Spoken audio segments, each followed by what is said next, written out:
Welcome to the Salmon Runs YouTube. Enjoy the video. You start by confirming you have Perfora Probiotic Rinse and that it's within date. Once ready, assemble a sink, cup, timer, and towel. Make sure your mouth is free of food. Measure the precise dose using the supplied dropper or cup. Accuracy matters for effectiveness. Tilt your head slightly forward, pour the measured rinse, and keep lips sealed so you can swish.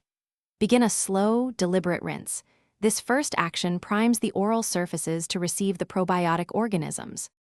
You should swish for the full recommended time, typically 30 to 60 seconds, so the probiotic contacts gums, cheeks, palate, and interdental spaces.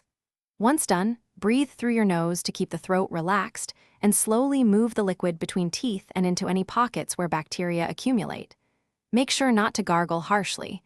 Maintain gentle motion so organisms adhere instead of aerosolizing. After the interval, tilt your head and expectorate fully into the sink. Do not swallow the rinse to avoid ingestion. You finish by spitting and then avoiding eating or drinking for 30 minutes so the probiotics can colonize oral surfaces. Make sure to reseal and store the bottle per label instructions, usually at room temperature out of sunlight, to preserve potency. If you notice burning, unusual swelling, or persistent irritation, stop immediately and contact your healthcare provider. As a quick troubleshooting step, try a smaller test dose on another day to see if symptoms recur. Keep a log of reactions to report accurately. Thanks for watching. Consider subscribing if we helped you.